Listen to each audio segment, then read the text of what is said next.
Ah,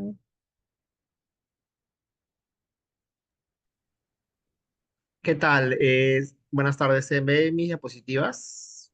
a ver, primero sí, primero un ratito, Iván, que voy a hacer unas palabras. Sí, Claro, se ve bien todo, está bien todo. gracias. Ya, bueno, primero que nada, chicos, gracias por estar acá. Si son parte de RIA, perfecto, y si no, pues espero que también con este programa que tenemos nosotros, RIA, Agentes de Cambio, ¿no? Este programa de educación para todos, si bien es cierto, damos esta calidad de educación no solamente para nosotros como partes de la organización, sino también a aquellos personas que se quieran unir desde fuera de la organización y así también tener ese compromiso, ¿no? Con una educación y un apoyo emocional de parte nuestra hacia ustedes. Bueno, ahora, primero que nada, vamos a presentar a Iván. Iván es un abogado titulado de la Universidad Pontificia de la Católica, ¿no? De la PUC. Es miembro del Colegio de Abogados de Lima.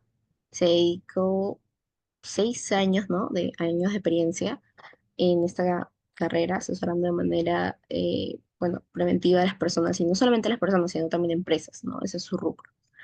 Y también ha patrocinado a distintos clientes, ¿no? En procesos judiciales y procedimientos administrativos, ¿no? Lo que abarca es correr. Y también hace así este tipo de eventos, ¿no? Académicos. Así que estamos muy agradecidos contigo, Iván. Espero que esto sea de mucha ayuda para nosotros y también para ti, ¿no? Demos inicio.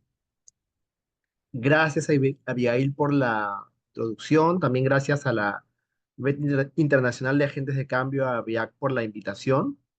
Les comento que efectivamente soy abogado laboralista, es mi área de especialidad.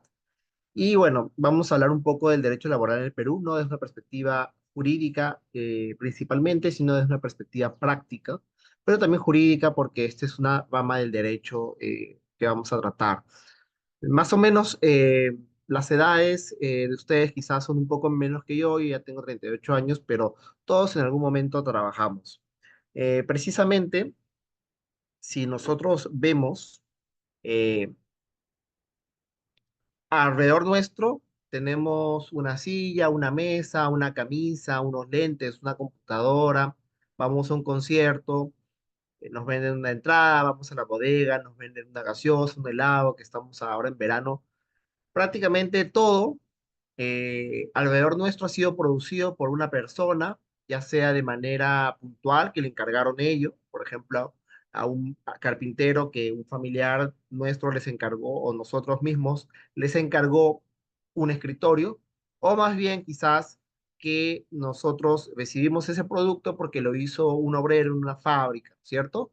Nuestros profesores también son trabajadores, ya sea de la escuela, de la universidad o del instituto. Entonces, todas las personas con las que tenemos contacto diariamente realizan una profesión o un oficio. Sin embargo, es importante tener en cuenta que la empresa que contrata a estas personas les da unos beneficios sociales, una remuneración a cambio precisamente de un buen trabajo, o sea, unas labores subordinadas, unas labores que la persona recibe como instrucciones y que tiene que conducirse de una manera profesional, correcta, ¿no? Digo de manera profesional, no necesariamente soy de una profesión de una persona que ha pasado por universidad, pero por ejemplo, también un obrero, de un maquinista o de un chofer, ¿no? Básicamente por eso llamamos que es una introducción práctica, ¿no? Queremos conversar, dialogar, en cualquier momento pueden abrir su micro o levantar la mano y hacerme cualquier pregunta, duda, consulta o corrección por ahí que algún tema se me haya pasado, ¿no?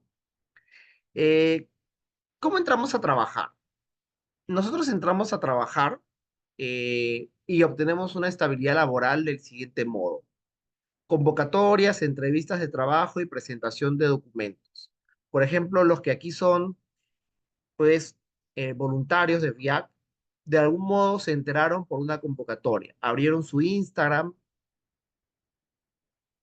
su LinkedIn, su Facebook y vieron convocatoria voluntario de VIAC, ¿no? Asimismo, cuando nosotros tenemos un interés, entramos en Google y si yo fuese un abogado que busca una labor, pongo abogado laboralista, ¿no? Yo les comento, soy abogado independiente, trabajo por cuenta propia, no tengo jefe, mis clientes son mis jefes porque me dicen, doctor, hay que ver esto, hay que tomar este asunto, a veces me cambian las fechas, la rutina, pero yo gustoso les busco la solución. Pero si yo fuese una persona que busca trabajo como abogado laboralista, pondría Google, ¿no? Abogado laboralista Perú, abogado laboralista Lima, ¿no? O si viviese en Puno, en Iquitos, en Ica, pondría lo mismo, ¿no? Abogado laboralista Ica, Puno, Iquitos, por poner unos ejemplos. Luego de ello, enviaría mi CV, mi CV, que les comento, el CV no es obligatorio poner foto, ya no se usa, porque justamente esta entrada a este tema va por lo siguiente, ¿no? Las convocatorias deben ser de manera no discriminadora, no racista, sino deben ser convocatorias abiertas a aquella persona que cumpla el perfil. Es decir, si ustedes ven, por ejemplo, ¿no? Se necesita señorita con buena presencia para atención al público. Puede ser una bodega, un casino, un restaurante. Ahora, hagamos la salvedad que una cosa es eh, el oficio de modelaje de una prenda de vestir y si yo tengo una prenda de vestir y es para, por ejemplo, personas de tal edad, ¿no? Necesito modelos de esa edad, ¿cierto? O si yo hago camisas para gorditos, ¿no? Para personas con obesidad, con sobrepeso, no voy a permitir que una persona delgada, pues, sea el modelo, porque ese no es mi público objetivo. Pero imaginemos, ¿no? Dar la entrada a una persona a un casino, para vender en una bodega, para ser jalador, jaladora en Gamarra, por ejemplo, en un mercado, o para atender en una tienda de conveniencia, en un Oxxo, por ejemplo, ¿no? Necesito realmente que la persona sea de buena presencia. ¿Qué es de buena presencia? Color de piel, color de ojos, altura, delgado, gordo, muy flaco, un hombre fornido, una mujer que se ejercita en el gimnasio. ¿Qué es buena presencia? Eso ya de por sí, estimados, es un indicador de discriminación. Universidad, convocatoria. Convoco a ingenieros de la Universidad X o solo acepto ingenieros de tal o cual universidad, perdón, que es más prestigiosa, ¿no? Y no permito el ingreso, al menos de las convocatorias, de personas de otras universidades. Claro, teniendo en cuenta, estimados, que las universidades deben estar licenciadas, ¿no? Eso es digamos, un filtro. ¿Qué quiero decirles? Que el filtro debe ser razonable, proporcional, justo, ¿no? Por ejemplo, si yo quiero ejercer el derecho y no soy peruano, necesitaría dar un examen de convalidación, ver si mi país y el Perú tienen alguna convalidación para realizar y luego entre el Colegio de Abogados, ya sea de Lima, de Puno, de Cajamarca, del examen o pase la valla. ¿Por qué? Porque se me pide ese requisito, pero ese requisito está supeditado al conocimiento, no está supeditado a algo externo, no medible. Entonces, convocatorias que tengan ese filtro de probable, presunta discriminación no deben estar sucediendo, ocurriendo. Si yo presento mi documento de CV, hizo un estudio de la Universidad Pacífico, hicieron dos documentos de CV distintos. Uno de una persona llamada, era un nombre ficticio, ¿no? Era Giancarlo Capelletti, mientras que otra persona que tenía el nombre de eh, Junior Chafloc. La persona de Giancarlo habían puesto una fotografía de estos bancos de imagen, la habían hecho pasar como real, ¿no? Como de alguna forma real, y habían pues una persona de tez clara, con ojos verdes, y lo habían puesto también como más allá de la universidad que pertenecía a clubes con prestigio donde las personas de clase alta van. Mientras que el señor apellidado Chafloque, bueno, el señor porque era algo, pues, oficio, era una persona que no tenía esa asistencia o membresía a clubes. qué arrojó el estudio? Arrojó que la persona tenía, la persona de apellido italiano y rasgos claros, tenía mayores oportunidades de conseguir el trabajo, a pesar que no tenía una formación profesional tan buena como la del señor Chafloque, quien le pusieron rasgos andinos, ¿no? Entonces, eso evidencia el tema de la discriminación. Entonces, es muy importante que en nuestro CV pongamos solamente datos formales e importantes. No fotografía, no decir que asisto a tal club o a tal otro. Pasatiempos tampoco es usual, ¿no es cierto? Si ustedes de hecho han hecho un voluntariado, es muy bueno. Si pertenecen a un partido político, no es necesario, ¿no? Salvo que les pidan, por un tema de transparencia ante el Estado, no pertenecer a ningún partido político, ¿no? Pero básicamente esta presentación de documentos con el CV me permite postular una convocatoria de trabajo. Esta convocatoria de trabajo me va a dar opción a una entrevista o dos entrevistas.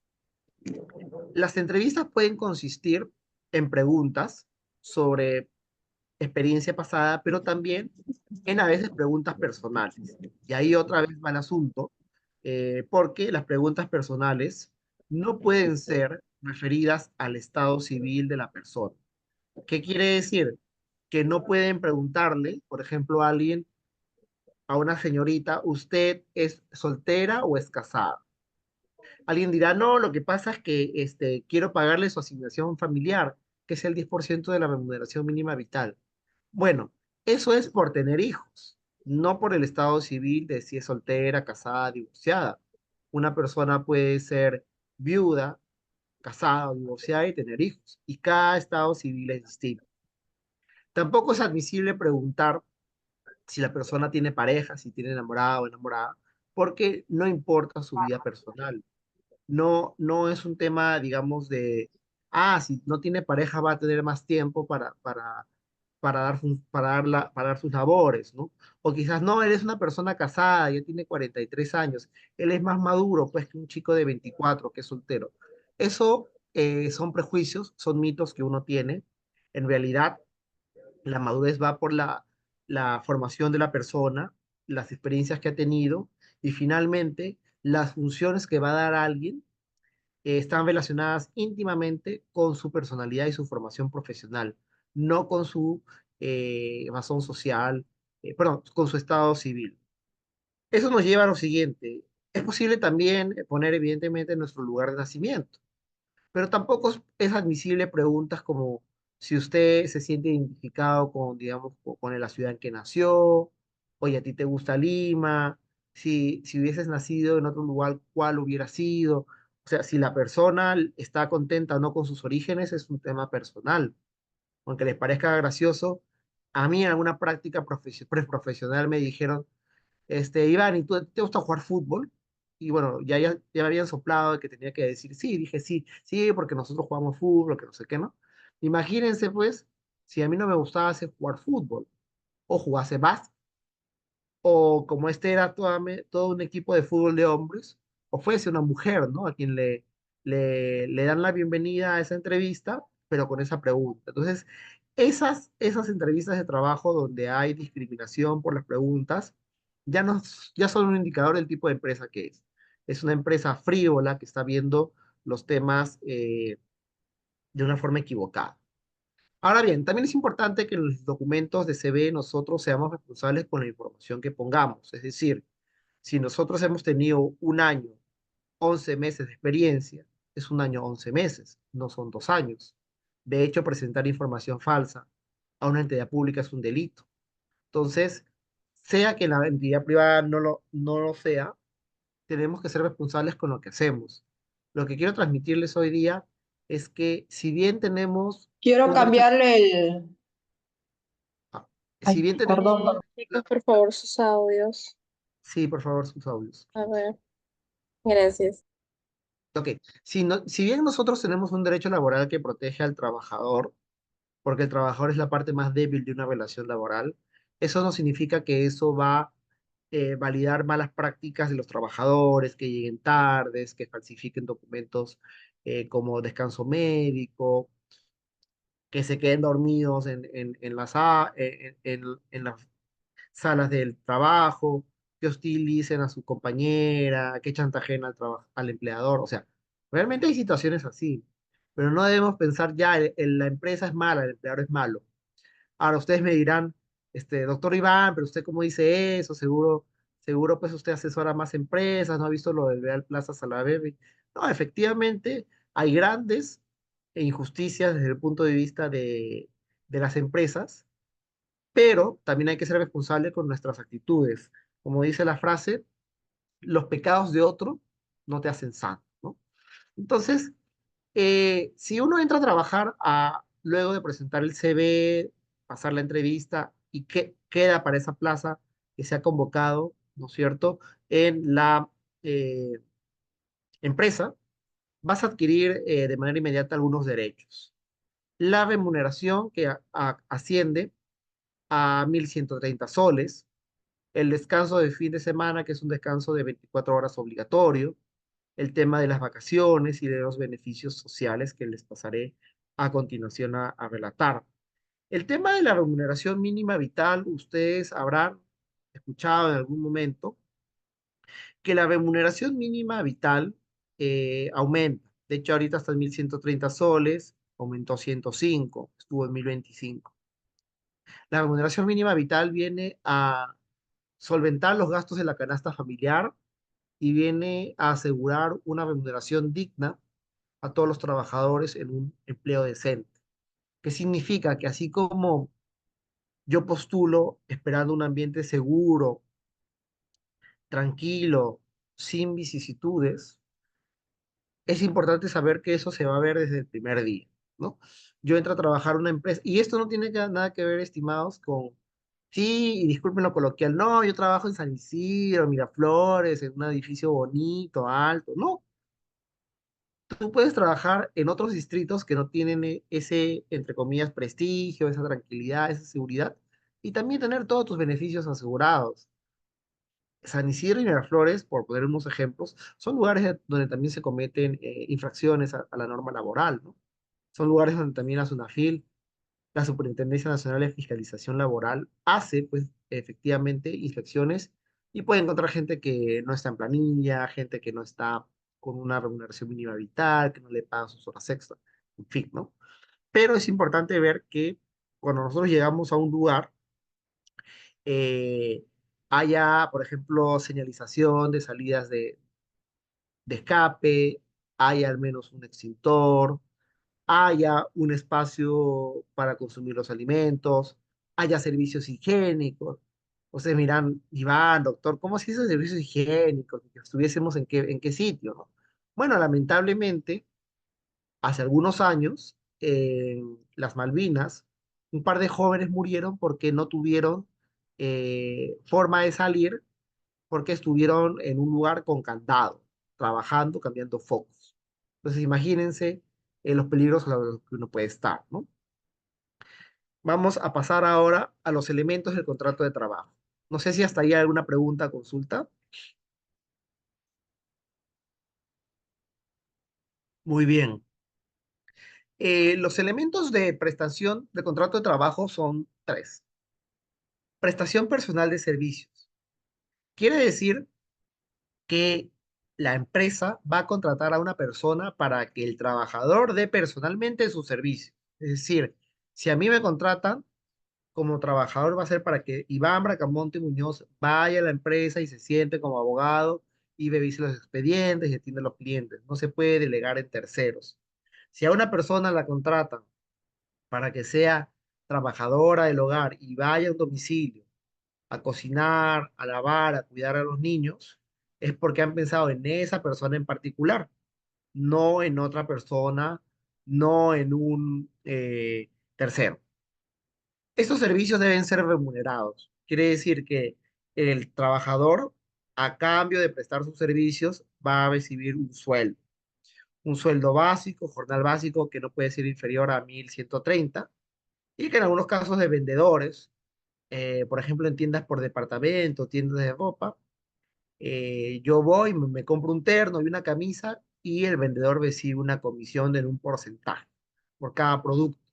Entonces, a veces pasa que uno ingresa a una tienda y llegan, doctor, señor, ¿qué tal? ¿Qué le ofrezco? ¿No? Y te ofrecen de manera bastante activa, proactiva los productos. ¿Por qué? Porque van a tener una comisión, es decir, sus 1.130 más la comisión adicional que perciben por la venta de productos. También es importante tener en cuenta, disculpen, tener en cuenta el tema de las propinas. Las propinas son también, si bien no los paga el empleador, son ingresos que tienen los meseros, las personas de atención al cliente, del mismo cliente que en agradecimiento les da. Evidentemente las propinas no son obligatorias. A veces cuando uno paga en tarjeta le dicen agrega algo por el servicio y uno puede decir no. A lo más le mirarán mal a uno, o uno pondrá 2 soles, 1 sol, 5 soles, lo que sea, ¿no? Y los servicios deben ser subordinados. Eso es muy importante. ¿Por qué? Que sea subordinado significa que un trabajador va a recibir órdenes, instrucciones de su empleador. Es decir, yo no voy a ir a un estudio jurídico contratado como trabajador sin esperar que venga alguien y me diga, Iván, ha caído un caso muy importante, te lo voy a asignar, es contra la empresa Pepitos, ¿no? La tienda Pepitos que vende ropa y han despedido al trabajador de Pepitos. Nosotros defendemos al trabajador. Lo han despedido y tenemos hasta el día lunes para presentar la demanda. Recién ha venido, te voy a pedir por favor que hagas esto como prioridad y que me mandes el borrador de la demanda el día de mañana, ¿no? Mañana que ya es jueves, a finalizar el día. Entonces yo voy a estar subordinado a ello. Me puedes decir, Iván, ¿sabes qué?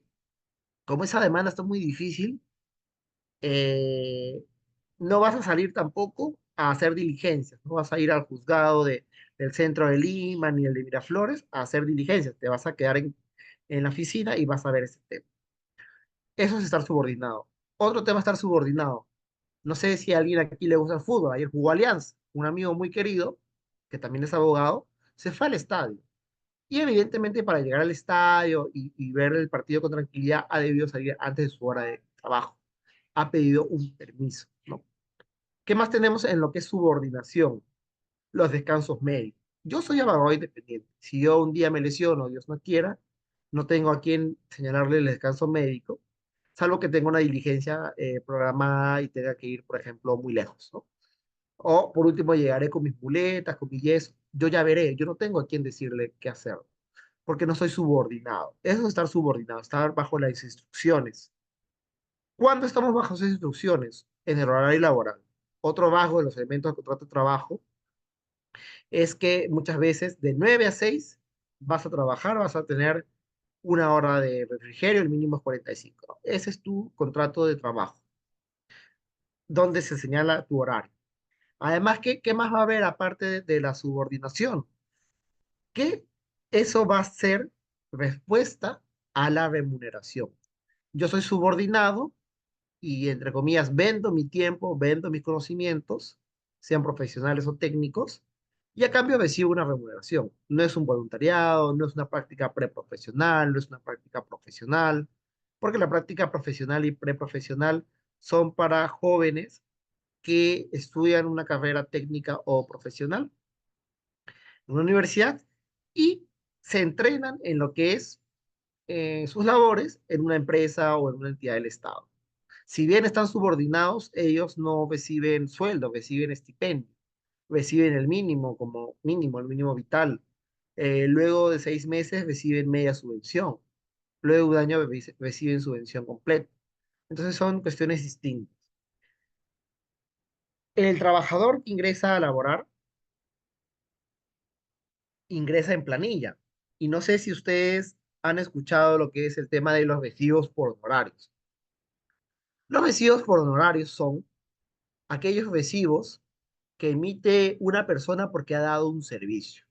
Por ejemplo, imaginemos que una universidad me dice, Iván, doctor Iván, quiero que usted dicte una clase nomás. Nosotros ya tenemos profesor, solo queremos que dicte una clase porque el profesor y su asistente se han ido a un congreso. Usted es un abogado laboralista, Tenían un congreso en España, ni siquiera por la diferencia horaria pueden adaptarse y van a estar además ocupados. Necesitamos que dictes una sola clase y evidentemente yo voy a dar ese servicio específico. ¿Qué significa? Que ellos solamente me van a decir dicta 1 hora o 2 horas, por ejemplo, el viernes de 10 a 12 del mediodía. No soy subordinado, ellos no me están diciendo que debo marcar mi horario de entrada, mi horario de salida. Pueden ellos revisar mi contenido, sí, pero no me están diciendo cómo debo dictar, no me están diciendo que use un uniforme, no me están ordenando algo. Entonces yo emito mi vestido por honorarios, imaginemos, por 1.000 soles. Emito mi vestido por honorario y ya la universidad sabe que yo hice ese servicio específico. Sin embargo, si una universidad me dice, quiero que seas un profesor investigador, que estés en la oficina de la universidad, investigues estos temas, produzcas artículos para la revista, ¿no es cierto? Para la revista que se va a editar, perdón, la próxima semana, el próximo mes, y queremos que estés en ese horario de 9 a 5. ¿No? Y aparte vas a dictar clases y si hay sesiones de consejo universitario vas a participar, estás prohibido de hacer política partidaria, estás prohibido, qué sé yo, con la casaca que te damos de la Universidad Católica, estás prohibido de irte pues a tomar una bebida alcohólica, ¿no? Estás prohibido de ir a lugares de dudosa reputación con eso, o no vas a estar agrediendo a alguien en la calle si te cierra el paso en tu auto, en tu moto, en tu bicicleta, ¿no? No vas a estar haciendo cosas que vayan contra la moral y eh, ahí se me fue la palabra, bueno, contra la moral, ¿no? Entonces, ¿qué sucede? Que ahí yo sí estoy subordinado. Entonces, esa es la principal diferencia. ¿Qué pasa? Que muchas veces hay trabajadores que lo son, que son trabajadores en los términos que les he señalado, pero la empresa no los incluye en planilla y les pide la emisión de un vestido por honorarios. Esa emisión de un vestido por honorarios y eso de no tratarlo como, como trabajador, no pagarle su ley seguro vida, que lo asegura ante una ocurrencia de un accidente mortal, el hecho de no pagarle su asignación familiar, hace en buena cuenta, estimados, que ese trabajador está desnaturalizado. ¿Qué significa eso? Que hay una desnaturalización de la relación laboral. Consecuencias. Él puede pedir que lo incluyan en planilla. Otra consecuencia. Cuando termina la relación laboral hay una liquidación de beneficios sociales, que vamos a ver un poco más adelante. Significa que las personas que han recibido CTS, compensación por tiempo de servicios, gratificaciones, vacaciones, y no les han pagado o porque han renunciado o los han despedido, se van un poco antes. ¿Qué significa? Que en estos casos no le van a pagar sus beneficios sociales porque, bueno, oiga, usted era un locador de servicios, usted no estaba en planilla. ¿Qué se puede hacer ante eso? A través de una denuncia ante la SUNAFIL, señalar la falta de pago de beneficios sociales. ¿Qué se puede hacer entre eso? Presentar una carta notarial o una demanda para precisamente, pues, contrarrestar esto. Entonces, es muy importante saber que el primer derecho que tenemos es a que se nos trate como trabajador. Que si trabajamos más de 4 horas, porque esto es algo muy importante, 4 horas en adelante, trabajador. Menos de 4 horas, trabajador part-time. Soy subordinado, trabajador. Ahora bien, hay formas de contratación que vamos a explicarles. Las de trabajo a plazo indeterminado, las de trabajo en régimen de tiempo parcial y las de trabajo sujeto a modalidad. No sé si hasta ahí tienen alguna pregunta, alguna duda, estoy yendo muy rápido, muy difícil, algo que no se entienda, muy fácil. Doctor, ya sabía eso, estoy perdiendo mi tiempo. ¿No? ¿Nadie? Muy bien. El contrato parcial es un contrato donde la jornada es inferior a 4 horas diarias en promedio durante la semana. Puede ser a plazo indefinido o fijo. ¿Quiénes son trabajadores inferiores a 4 horas diarias?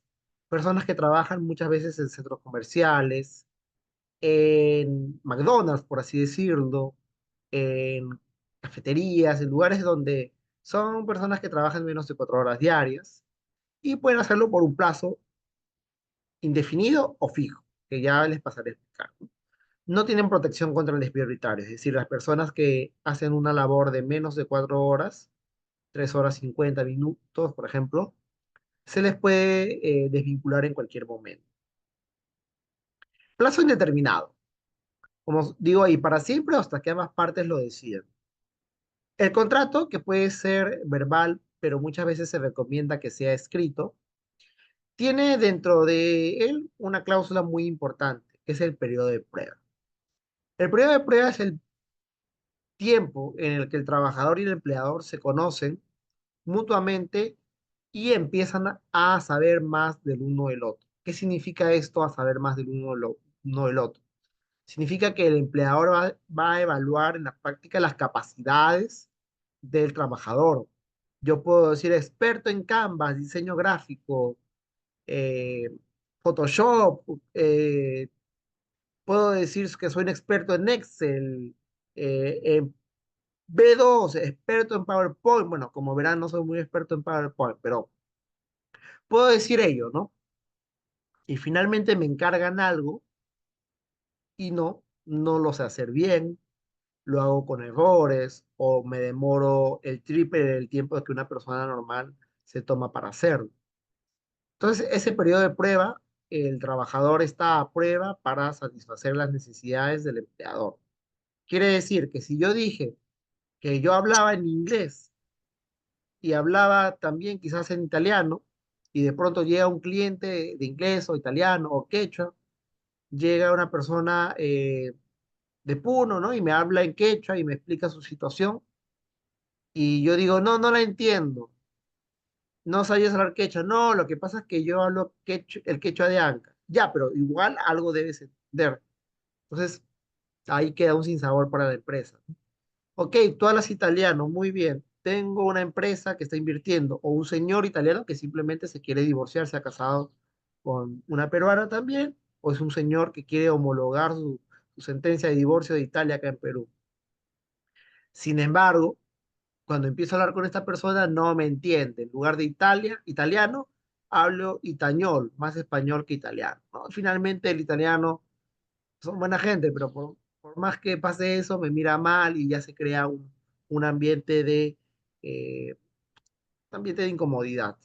O yo digo, maestro panadero o chef, soy chef y la comida me sale muy cocida, o quemo la comida, o no sale deliciosa. Alguien me puede decir, pero doctor, que la comida es rica o no, eso es subjetivo, porque mira, a mí me gusta mi lomito saltado con su juguito, ¿no?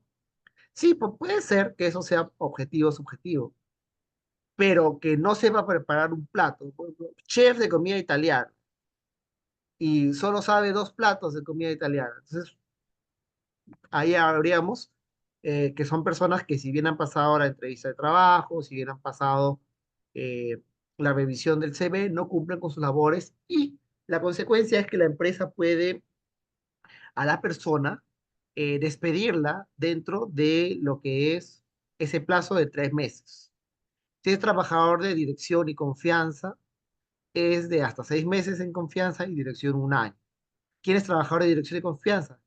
Aquel que junto con la gerencia general o en la gerencia general o en la gerencia de proyectos toma decisiones muy importantes para la empresa, elabora informes, conoce el teje y maneje de las empresas, los estados financieros, pero no los estados financieros como el contador que los necesita saber para declarar, sino para tomar decisiones, ¿no? Imaginemos que yo tengo un estudio acá en Lima, físico, y luego quiero expandirme pues a Trujillo. Y para esa decisión tengo a mi mano derecha a quien le pregunto. Entonces es un trabajador de dirección o de confianza. Frente a los trabajadores que son trabajadores ordinarios, ¿no? Un trabajador, por ejemplo, si bien yo litigo también en derecho de familia y penal, no son mis especialidades. eh, Contrato a un trabajador para que vea temas de violencia psicológica entre cónyuges, o de una madre a su hijo, o de un hijo a su madre. Y esta persona, que es muy bueno en derecho, va a ser un trabajador ordinario, porque no va a saber mis estados, de cuenta, mis movimientos, no vas a ver las utilidades, es decir, como el ingreso que obtengo, restado el gasto mensual con el ingreso mensual. Imaginemos que por mi estudio gano 7.000 soles a 10.000 en ese eh, lapso luego de pagar remuneraciones. Él no sabe, el abogado de familia, eso. Él sabe derecho y es un trabajador voluntario. Entonces, perdón, ¿para siempre o hasta que ambas partes lo decidan? La respuesta usualmente es hasta que ambas partes lo decidan. El trabajador, si que superó el periodo de prueba, adquiere protección contra el despido arbitrario. El despido arbitrario básicamente es un despido sin causa o con causa que no es justificada, ¿no? De pronto me entero que la persona que contraté no va al club regatas ni al club nacional, va a un club zonal o no va a ningún club o no tiene casa de playa pues en Asia y a mí me gusta juntarme con gente como uno, digamos, ¿no? Son hipotéticos absurdos, pero hay gente que piensa así, ¿no? O por el contrario, yo quería a alguien de mi pueblo y me he enterado que esta persona es de Lima, que si bien nació en mi ciudad, en mi pueblo, vino a Lima al año y ni siquiera le gustan los carnavales, no le gusta comer la comida típica, le escucha rock. Entonces, no, no quiero, no me gusta. Eso no es una causa justificada para retirar a alguien de su puesto de trabajo. ¿Qué pasa? Que también no, salió embarazada la abogada, la asistente, la contadora, la secretaria. No, mejor la despido porque me va a pedir su licencia de maternidad, el niño se va a enfermar, va a llegar el nido, febrero y marzo va a estar pensando en los útiles escolares, o mi abogado estrella se divorcia, pues, ¿no? Uy, se divorcia, para colmo de infidelidad, mejor lo saco, va a estar pensando en cualquier cosa, va a estar distraído. Son causas no justificadas de despido, que se adquieren a partir del tercer mes o 6 meses en trabajador de dirección o un año en trabajador de confianza. Perdón, trabajador de dirección, un año de confianza, 6 meses. Pero también el trabajador puede decir renuncio, puede decir que renuncia porque consiguió un mejor trabajo, puede decir que renuncia porque no le gusta, pues, en las condiciones, el sueldo, dice, no, mejor renuncio, total, esto que estoy haciendo lo puedo hacer por mi cuenta, yo también tengo mis clientes, ¿por qué voy a estar viniendo acá a verle la cara al jefe que ni me cae? No, renuncio, ¿no? O puede ser un mutuo disenso, que ambas partes firman un acuerdo extrajudicial y dicen, hemos considerado que ponemos fin a la relación laboral y nadie le debe a nadie. Porque a veces te despiden y tú al estar despedido, pues dices, no, ¿sabes qué? Estoy despedido y no me gusta esto, voy a demandar. Entonces, si la relación termina de forma pacífica, es una hasta que ambas partes lo decidan.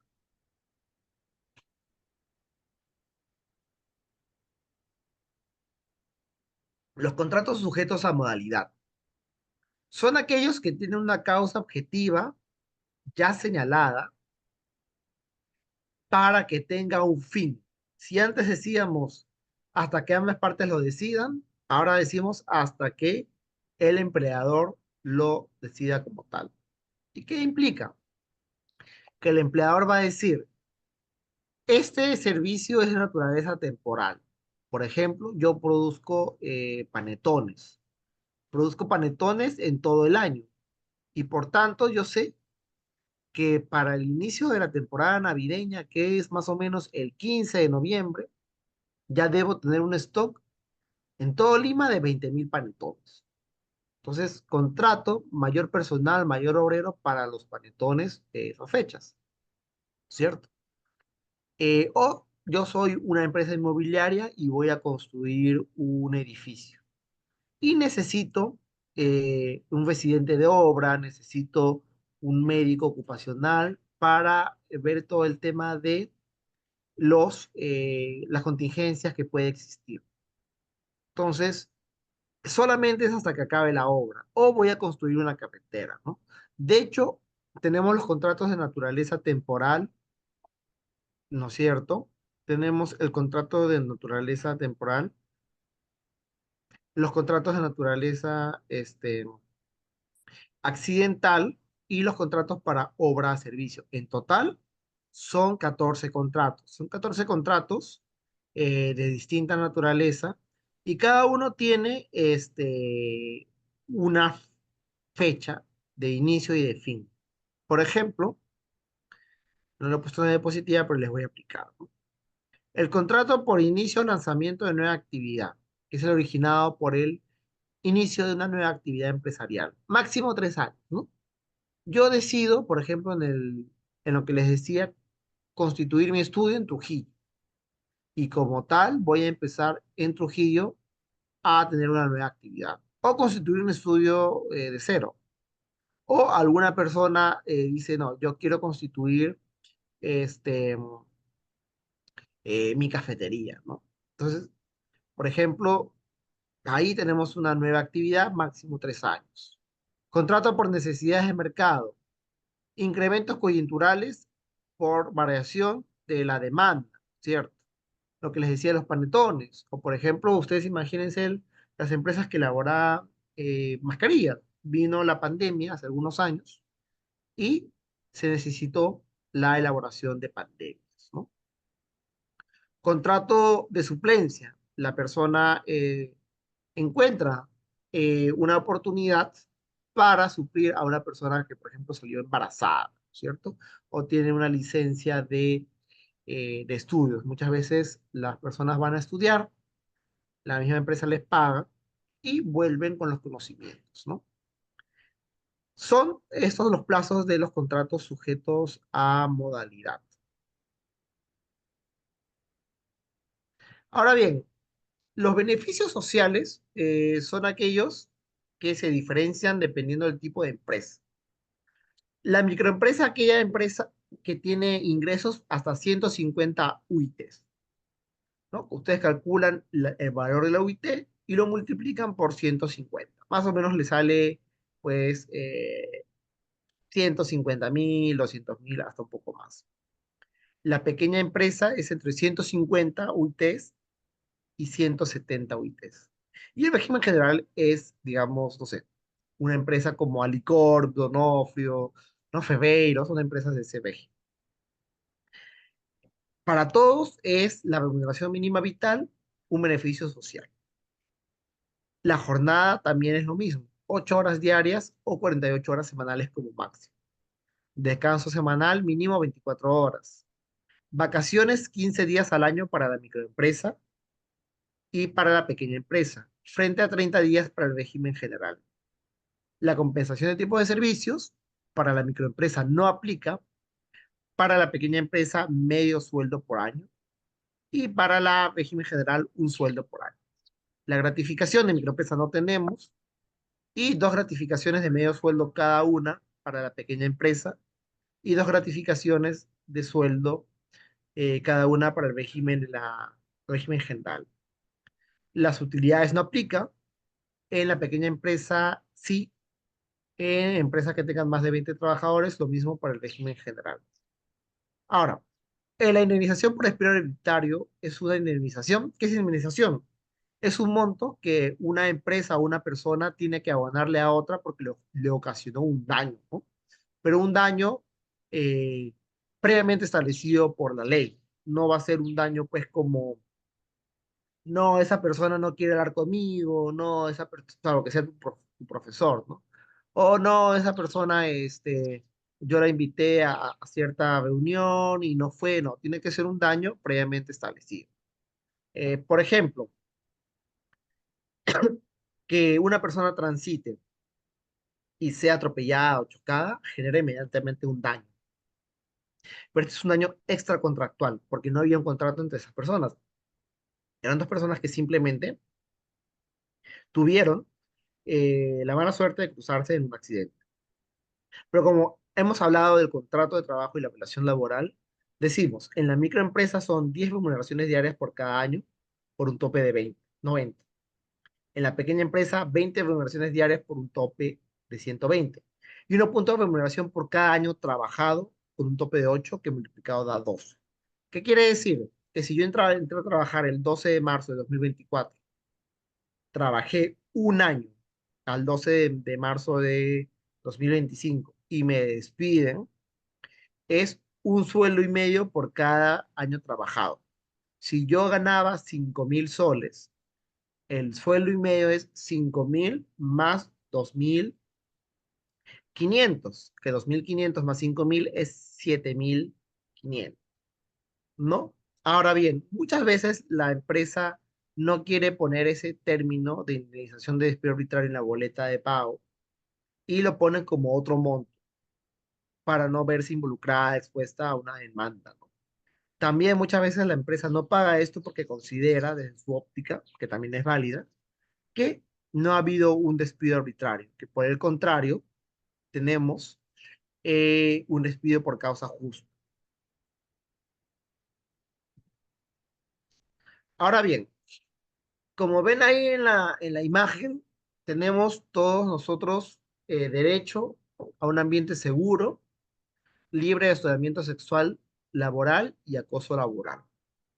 ¿Qué significa un ambiente seguro? Eh, yo les voy a contar una experiencia. Yo, cuando hace muchos años me preparaba para ingresar a la universidad, eh, estaba pues en un aula y a un profesor le cayó un ventilador en la cabeza, ¿no? Le cayó un ventilador en la cabeza, y él, sin embargo, siguió trabajando, no sangró, no tuvo mayor daño, al menos externo, pero evidentemente debió ir a que le revisen mediante una ecografía los daños, porque la cabeza es una parte sensible y porque un ventilador es un objeto contundente, ¿no es cierto? Entonces, el ambiente seguro no solamente significa que no hay incendios, no hay inundaciones, sino un ambiente seguro significa que ante la ocurrencia de un acto fortuito se tomen las medidas. Es decir, ok, le cayó el ventilador a alguien en la cabeza. Perfecto. ¿Cómo vamos a hacer frente a ello? Bueno, se va a suspender las clases con este profesor, llamaremos a un profesor de reemplazo o les dejaremos tarea y un tutor verificará el buen desempeño de los alumnos, mientras que el profesor sale inmediatamente a un centro de salud, clínica o hospital para poder ser evaluado y si hubiese un descanso médico, lo goce. Un ambiente seguro también implica que en puestos de trabajo con más de 20 trabajadores hay un reglamento interno de seguridad y salud del trabajo. Implica que haya un plan de sismos, de evacuación ante sismos, un plan de evacuación ante incendios. Implica en buena cuenta que podamos tener un ambiente seguro donde se minimicen los riesgos. ¿Qué son riesgos? Quemaduras, eh, riesgo eléctrico de alguien sea electrocutado, ¿cierto? Desniveles en el piso, que alguien se resbale, que alguien se fracture, son riesgos a partir del ambiente físico donde una persona se desempeña. Si en mi ambiente de trabajo hay un bloque de parquet que se ha salido y cada vez que me levanto al baño para hacer mis necesidades, me choco con ese parquet y me tropiezo, estamos ante una, eh, un ambiente inseguro, ¿cierto? Entonces, eh, ¿se puede aminorar a cero? Me podrían preguntar los riesgos. No, no se puede aminorar a cero los riesgos.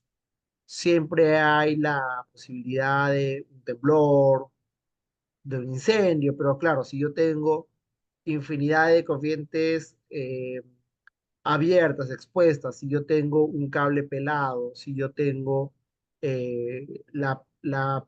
por ejemplo, si yo tengo la entrada de personas de mal vivir, si yo tengo muchos perros callejeros, a mí me gustan los animales, pero un perro callejero puede tener rabia, puede tener alguna enfermedad, puede ser agresivo, puede ser piojoso, entonces si yo tengo eso, y no soy una persona de discapacidad, por ejemplo, que necesita un perro guía, que es muy distinta. Entonces, eso estamos ante un ambiente inseguro. Hay algo también importante, ya que mencionamos la discapacidad. La discapacidad se entiende como la diferencia entre una persona con deficiencias físicas o psicológicas o mentales que no puede desarrollarse en la sociedad frente a una persona que sin esas deficiencias sí. Si yo para asistir a mi universidad o mi centro de trabajo tengo que ir por un ascensor, pero ese ascensor es un ascensor que solamente llega hasta el piso 5, porque luego ya no funciona o se construyó hasta ahí, tengo que ir al edificio del costado, está comunicado y tengo que ir en escaleras. Imagínense una persona que en silla de ruedas no lo va a poder hacer. O con muletas porque solo tiene un miembro, ¿no? Entonces, la discapacidad significa que la sociedad no se adaptaba a las necesidades de una persona que no puede ver, que no puede escuchar, que no puede apreciar el mundo de una manera distinta. Se llama persona con discapacidad actualmente, ya no se dice inválido, porque se entiende que el término inválido se refiere más bien a, pues, falta de valía, por lo cual no es. Pero realmente, más allá de los términos, porque si yo tengo mi rampa para que la persona con discapacidad ingrese, si tengo todo señalizado, entre comillas, no habría ningún problema que me digan inválido, porque total, me están cumpliendo mis derechos. Pero ¿de qué me sirve poner ahí que la área de recursos humanos ponga, ¿no? Eh, Protegemos a la persona con discapacidad, ¿no? Y no tiene una rampa para silla de ruedas, no tiene pasamanos, tiene constantemente eh, unas sillas del año de la pera, duras, que te caes. Entonces, realmente no es un ambiente seguro para ninguna persona. El hostigamiento sexual laboral. El hostigamiento sexual laboral es muy importante. ¿Por qué? Porque tenemos que lamentablemente nuestro país sigue siendo un país machista, un país donde las personas no logran entender que un no es un no, donde las personas a veces quieren tener un vínculo más allá de la amistad, de índole sexual o de índole de pareja, y la otra persona no está interesada, ¿cierto? Muchas veces, por cuestiones, digamos, académicas o profesionales, nos podemos contactar con una persona que no es nuestro amigo o nuestra amiga, ¿no? Que nos pasó una convocatoria, es un posible cliente, o es un amigo de un amigo que nos va a ayudar con un favor. Pero ahí no hay, digamos, posibilidad de más conversación, porque es algo que la persona sea demasiado sociable y ya no hay nada más que hablar, ¿no? Y quizás si se inicia una conversación, la otra persona lo acepte o no, y bueno, pueden hacer una amistad o una relación de pareja futuro, pero no necesariamente. ¿Por qué les digo esto? Porque en una relación laboral, ustedes van a estar al lado de su compañero o de su compañera. Ustedes hombres van a estar ahí frente a su compañera, que es su cumpleaños, que terminó la universidad, van a estar no solamente en el centro de trabajo, sino en los almuerzos de cumpleaños, en las celebraciones, o, oye, jálame, entonces va a haber un vínculo mayor. Es decir, así no te caiga tu compañero de trabajo es tu compañero y como tal lo vas a tener que ver. ¿Qué quiere decir eso? Que esta exposición a otras personas de manera obligatoria, porque es tu compañero de trabajo, porque tienes que hacer un trabajo en equipo, hacer una presentación, puede devenir en una amistad, por cierto, válida, entre hombre y mujer, o entre hombre y hombre, o mujer y mujer, pero cuando se cruza la línea del consentimiento se convierte en hostigamiento sexual laboral. ¿Qué significa, no? Que yo a mi compañera le escribo por WhatsApp o le dejo una notita de, te ves muy bonita, muy linda, vamos a cenar. Y si ella dice, no, muchas gracias, pero el hombre insiste, ¿no? Insiste, pero ¿por qué no? Mira, podemos ir a comer, yo te invito, no te preocupes. O el jefe, muchas veces, y yo he visto casos de que el jefe cita a la trabajadora a hablar supuestamente de negocios o de trabajo, o cita inclusive en el descaro que va a haber una reunión con un cliente, la persona se prepara para la reunión y llegan al restaurante y, oh sorpresa, no, el cliente canceló, no vino y nunca más apareció. Regalos también para conducir la conducta de una persona, regalos para prometer ascensos, regalos como flores, chocolates o cualquier regalo, hasta un celular, una laptop, unos audífonos, un mouse, cualquier regalo, pero ya sabes, ¿no? Si tú no me aceptas la salida, te vas a complicar, mira que te estoy regalando, ¿no? Básicamente son acercamientos no consentidos, porque el hostigamiento sexual laboral también tiene que ver con tocamientos muchas veces indebidos. Alguien se acerca, imaginemos que yo estoy acá trabajando y alguien se acerca y me dice, Iván, ¿qué tal la presentación? Y me pone la mano en el hombro, la mano en la cintura, se acerca a mí, ¿no? Eso básicamente es una, eh, una, un ejemplo de hostigamiento sexual laboral. ¿Qué hacer frente a ello? Primero, tener en cuenta que el hostigamiento sexual laboral en su mayoría es de hombres a mujeres. Los hombres tenemos mucha responsabilidad en no cometer hostigamiento sexual laboral, en entender la comunicación de una persona. Me dirán, doctor, pero la chica me sonreía y no me dijo si no, si sí. Bueno, si estás en duda, mejor no. Si ella tiene un interés, te dirá. Y si no te dice, bueno, ahí queda. La persona muchas veces se puede sentir incómoda, se puede sentir de alguna forma amedrentada. Puede ser que el hombre sea una persona muy mayor frente a esta mujer, o sea, un hombre con posición de poder. No es lo mismo que un gerente general invite a una mujer a salir que su compañero. Al compañero le va a decir no con mucha más facilidad que al gerente general, a quien le va a decir, pues, ok, doctor, ok, licenciado, ok, vamos, ¿no? Eso es muy importante. Comité o supervisor, para el caso de seguridad y salud, antes de pasar al acoso laboral. El comité se hace cuando hay más de 20 trabajadores, comité elegido por el trabajador y el empleador para asegurar un ambiente seguro.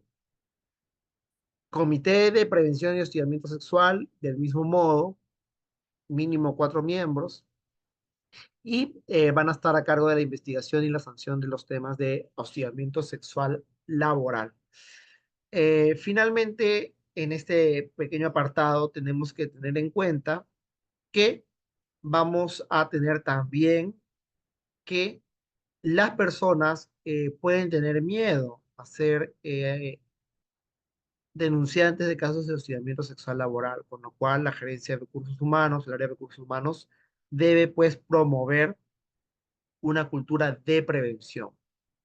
Acoso laboral. El acoso laboral es lo que estamos viendo en imágenes, ¿no? Eh, Señalamientos, gritos, amenazas, llamadas de atención excesivamente severas contra una persona. No tiene una índole sexual, no tiene una índole de interponer una relación sexual o una relación de pareja, sino una índole de humillación porque la persona no hace bien su trabajo. Evidentemente, en el relacionamiento sexual laboral también puede haber humillación cuando no se acepta la propuesta de ascenso, por ejemplo.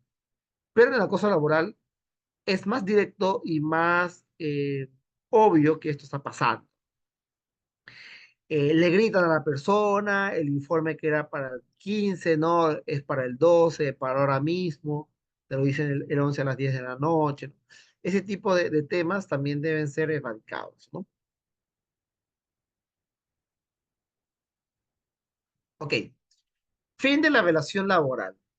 La relación laboral tiene mucho que ver con estabilidad de entrada, beneficios sociales, ambiente seguro, hostilidad, prevención de la hostilidad sexual laboral y prevención también del acoso laboral. Pero ¿qué pasa cuando llega al fin de la relación laboral? Hay muchas formas, entre ellas la jubilación y la muerte, pero ustedes son un público joven, así que no creo que ni se mueran ni se jubilen en un periodo cercano.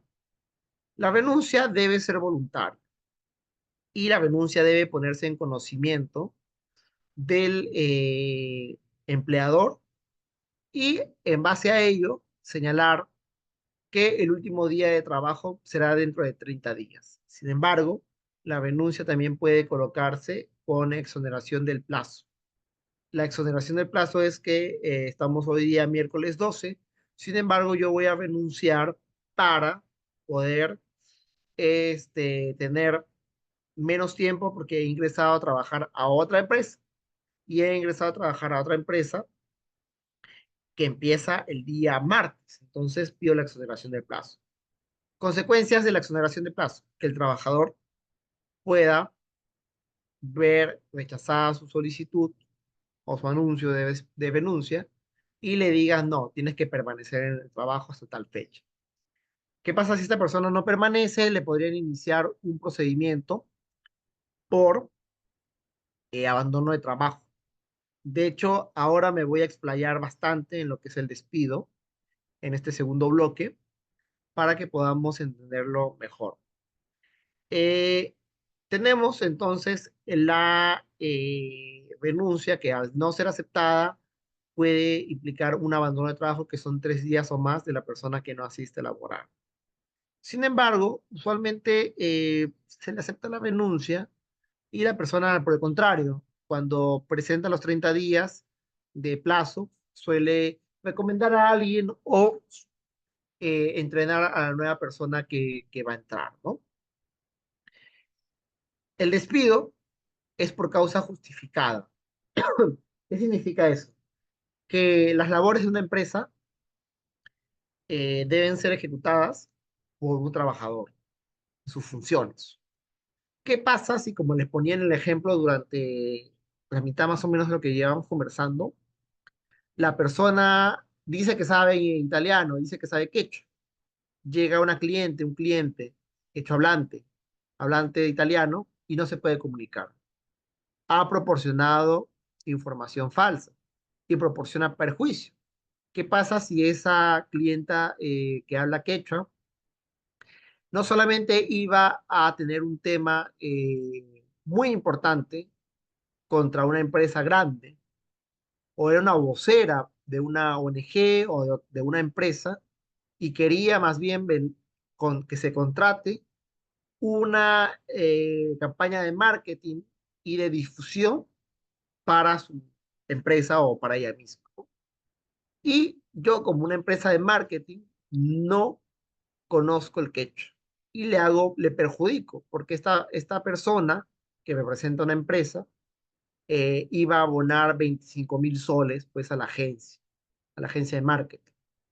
¿O qué pasa si yo soy una empresa que necesito hablar con quechohablantes porque voy a elaborar una película o un documental sobre personas que se dedican a una labor patrimonio de la humanidad, ¿no es cierto? O soy una persona que va a hacer un documental porque esta persona que ha hecho hablante, ¿no es cierto? Demandó a una empresa minera y ganó y queremos retratar su lucha. Entonces no voy a poder yo contratar a una persona con una capacidad si es que esa capacidad no se ve en la realidad. O sea, si yo supiera, disculpen lo coloquial, si yo supiera que esa persona no sabe hablar quechua, mejor no la contrato, ¿no? O si sabe hablar poco, porque yo que necesitaba una persona quechua hablante fluida. El caso de italiano. Italia está muy, ustedes saben, asociada a la gastronomía y a la moda. Yo quería lanzar para mi tienda de ropa, una campaña también de publicidad y una campaña, y había también contratado sastres italianos, los había traído de Italia y todo. Y ya me había estado comunicando, pero lo habíamos hecho en inglés. Y la persona me dice, ¿sabes qué? Yo soy italiano, yo quiero hablar italiano, me es más fluido hablar italiano. Yo necesito eso. Igual con el quecholante, no habla castellano, no hay una lengua intermedia, yo quiero que le quecho. Y sin embargo, la persona que contrato no habla italiano fluido o no habla en absoluto italiano. Hay una causa justificada, ¿cierto? ¿Cuál es la injustificada? Siguiendo el mismo ejemplo, ¿no? Que llega una persona que habla eh, portugués o habla árabe. Es una persona que habla árabe o portugués y es una cliente nueva, ¿no? Que programa una reunión en inglés, ¿no es cierto? O en castellano, y cuando llega a la reunión empieza a hablar en árabe, ¿no? Entonces le digo en inglés o en castellano, mire, disculpe, no le entiendo, ¿usted qué idioma habla? Ah, no, yo hablo portugués o yo hablo árabe. Entonces busco a la persona que sé que sabe los idiomas y le digo, bueno, anda, traduce, haz de traductor. Y me dice, no, yo no sé árabe, yo no sé portugués, yo solamente sé quechua e italiano, ¿cierto? Entonces ahí despediríamos a la persona porque no sabe esos idiomas, por más que entre comillas se perjudicó a la empresa con los 25.000 que les comento, pues no, porque la persona, el cliente que me contactó, no me dijo que su idioma natal en el que íbamos a llevar la reunión, el árabe, el portugués, era el idioma que íbamos a usar en la reunión. Yo, ¿cómo podría saber que esta persona que me escribió en castellano, con errores ortográficos, pero en castellano, iba a venir a hablar portugués o iba a venir a hablar árabe, ¿no? Entonces, el despido, cuando no tiene una causa justificada, es un despido arbitrario, ¿no? Imaginemos, si se me permite, Abigail, de que yo trabaje pues para VIAC, ¿no? Y parte de mis labores sean dar capacitaciones. Y me dice, Iván, pero ¿por qué no has hecho un tema sobre violencia contra la mujer, violencia familiar? Porque me estás hablando de violación laboral, de derecho laboral. Por ahí has hablado del hostigamiento, pero no has hablado sobre la violencia de una esposa o su esposo, la violencia psicológica. Y yo le voy a decir, Abigail, disculpa, pero tú me has contratado como abogado laboralista, no como abogado general. Y aún cuando me hayas contratado como abogado general, tú me pediste para la reunión del jueves 2, del miércoles 12, perdón, que yo hable sobre derecho laboral. Es más, tu público, que están acá los 10 participantes, quieren que yo hable sobre derecho laboral, no quieren que yo hable sobre violencia familiar o psicológica. No, pero Iván, ¿has visto ese señor que ha desalojado a su mamá por una casa, está viviendo ahí en Jesús María en la calle? Bueno, ¿sabes qué, Abigail? Yo lo siento mucho, sí he visto el caso, pero esa no es mi especialidad. Yo ya tengo mis diapos ahí, ¿no? Entonces sería una sanción desproporcionada, ¿no? O que me dijeran, permitiendo otra vez el ejemplo, ¿no? Me dijeran, oye, Iván, yo quería que hagas dinámicas en Kahoot, pero tú no me has dicho que haga dinámicas en Kahoot, yo he hecho mis diapositivas en PowerPoint. No, Iván, yo quería que utilices inteligencia artificial, que tus diapositivas sean más bonitas, más explicativas, más chéveres. Mira, me has puesto 3 temas: renuncia, despido, mutuo disenso. Oye, pero yo expongo así, yo expongo con poco texto, no quiero llenarlos de texto, quiero que me escuchen. Quiero que cuando les pase el texto puedan recordar lo que yo dije. Es más, yo les voy a dar mi número, para que me puedan hacer alguna consulta, algún tema, ¿no? No, Iván, que tus diapositivas están mal, que no sé qué. Todo va por las expectativas de la empresa frente al trabajador. Otro despido, justificado y su tema injustificado a la par. Una persona que llega tomando alcohol, que llega bebida. Ustedes dirían, y ahora quisiera su participación, que es lo mismo que llegue una persona que ha tomado alcohol a una oficina como contador, que una persona que maneja una maquinaria, un volquete en una mina. ¿Creen que es lo mismo? Imaginemos que tienen el mismo nivel de alcohol. No sé si alguien me puede decir, ¿aplicarían despido para los dos? ¿Qué les parece peor? ¿Que venga un contador a una oficina ahí en Lince poco ebrio o un trabajador de volquete? A ver, alguien, por favor, sin timidez, que me pueda dar una respuesta o un comentario.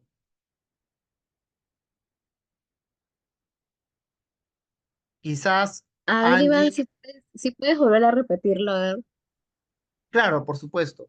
Sí, a ver. ¿Ustedes consideran que se podría despedir o sancionar de igual forma a un contador que llega ebrio a trabajar con 4 cervezas, que llega tambaleante, con mal aliento, que está lento, que se queda dormido, ¿consideran que sería lo mismo, con el mismo grado de alcohol, a una persona que es un contador en una empresa de contable en Lince, frente a una persona que llega a ser chofer de volquete en un campamento minero en Puno?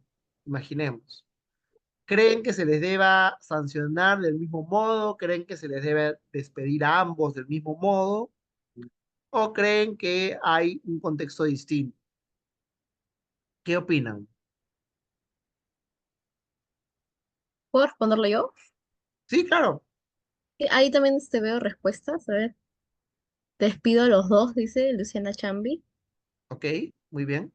Yo en mi caso creo que depende a cada empresa o depende a qué contexto, ¿no? Si bien es cierto, esos dos contextos son distintos, sin embargo, los dos pertenecen a, creo que moralmente da mucho que hablar de ellos y más que nada porque en trabajar en ese estado de, de conciencia trae muchas consecuencias en plural, sea estar trabajando sentado en una en una computadora, ¿no? O con papeles, o estando manejando equipos maquinarios, como dijiste, ¿verdad? Todo distinto contexto y depende qué sanción tome la empresa, ¿no? Si es en este caso una sanción o un despido. Sí, correcto, bien, gracias. También Lucía. Lucía nos dice despido a los dos. Lucía, supongo que despides a los dos porque consideras que es una falta, ¿no? Evidentemente es una falta grave, entonces despedimos a los dos. Ahora, ¿es una falta grave? Sí, pero siendo una falta, tenemos que considerar, como bien dice Abigail, que es la respuesta correcta, ¿no es cierto? Que una persona que maneja un volquete puede, pues, atropellar a un trabajador compañero, puede arrancarse, puede poner en riesgo su vida eh, y la vida de otras personas, ¿no es cierto? Como bien dice Lucía, gracias. Hay más consecuencias en uno que en otro por igual falta. Entonces, el derecho laboral entiende que la embriaguez habitual es lo que se sanciona.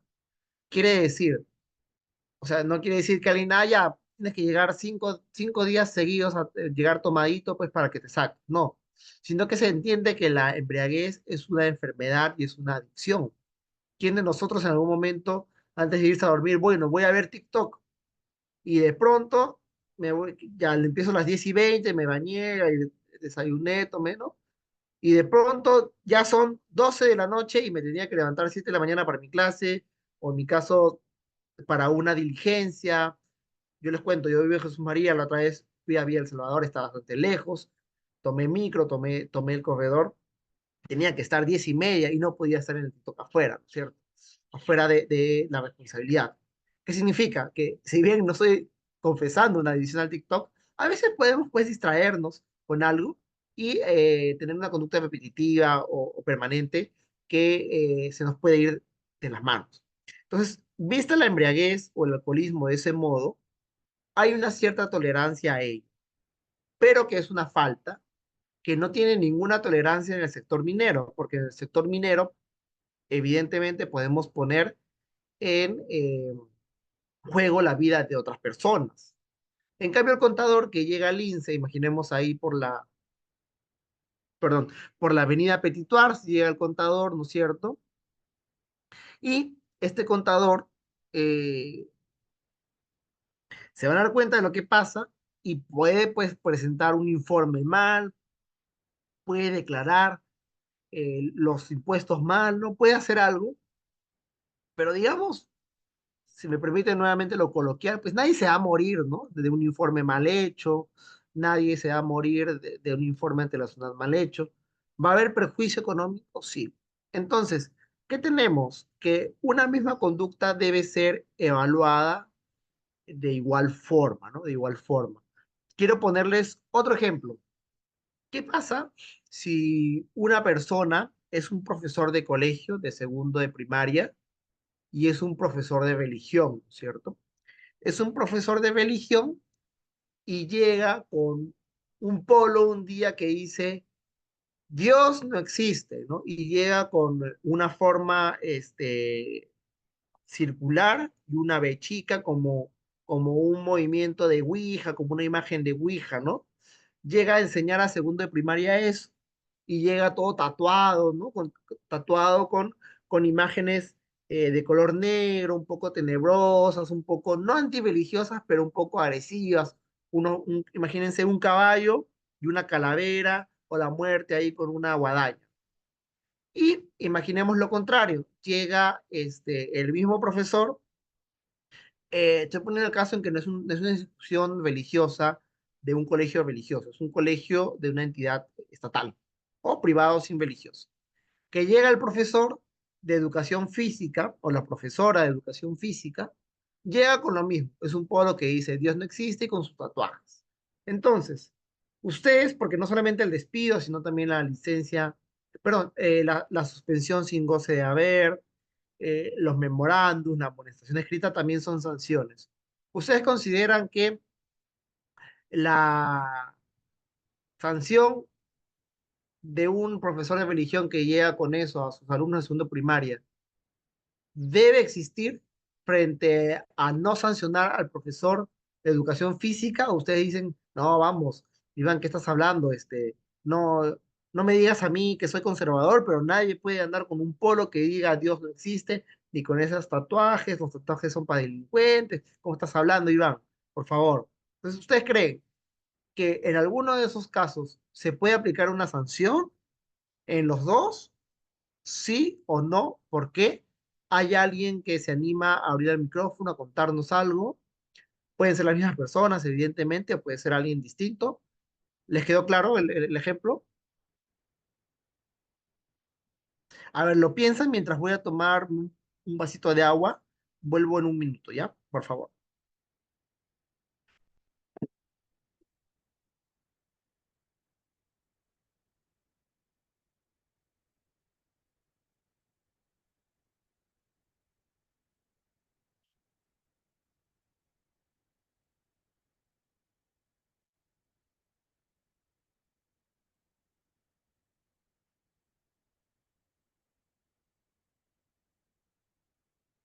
A ver, Lucía Chambi, gracias.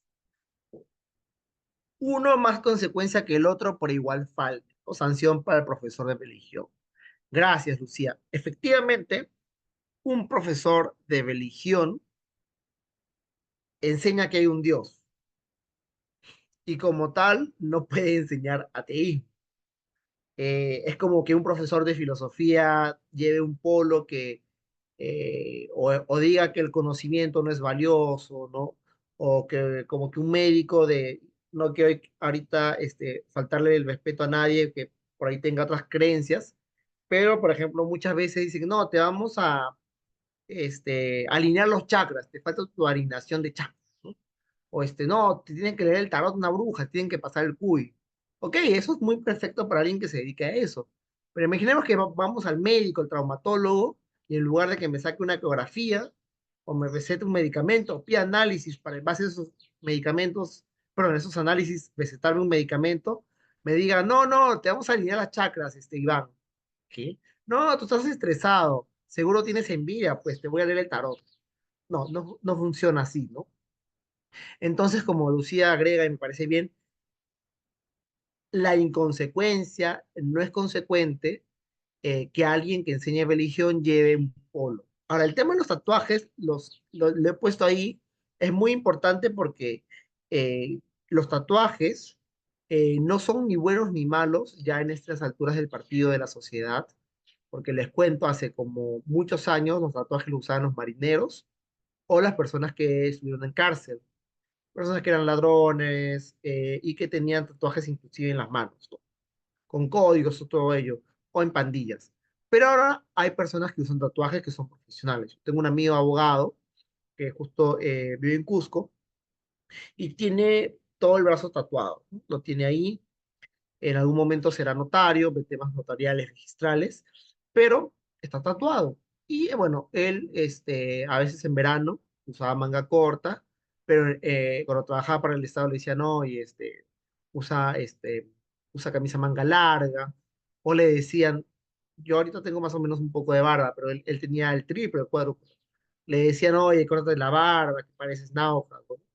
Entonces, el tema de los tatuajes es parte de la libertad de las personas, pero yo no podría usar un tatuaje que vaya contra aquello en lo que enseño y creo, ¿no? No podría yo tener un tatuaje de eso, porque los niños van a estar confundidos, van a decir, ok, tú eres profesor de religión, pero ¿por qué tienes eso? ¿Por qué Dios no existe, no? Entonces, en esa lógica, ¿no? ¿Cómo nosotros podemos, por nuestra conducta, mandar un mensaje de responsabilidad, de consecuencia, de buena ejecución de nuestros labores? Otro ejemplo práctico.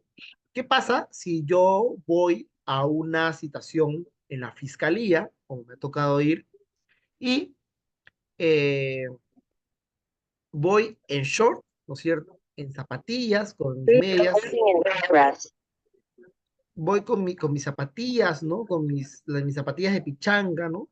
Mis medias, mi short y mi polo, ¿no? Que atrás dice campeonato, revista jurídica Bracamonte, ¿no? Y el 8 o con mi apodo, ¿no?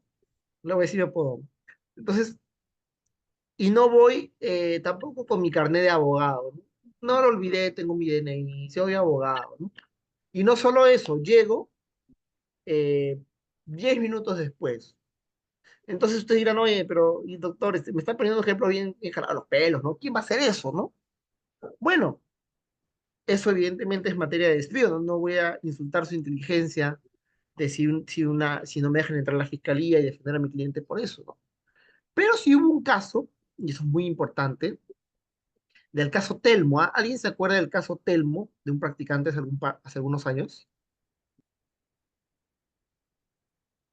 El caso Telmo trataba de un muchacho que practicaba en un estudio, y en ese estudio el muchacho recibía unos gritos bastante fuertes y drásticos contra él de su jefa.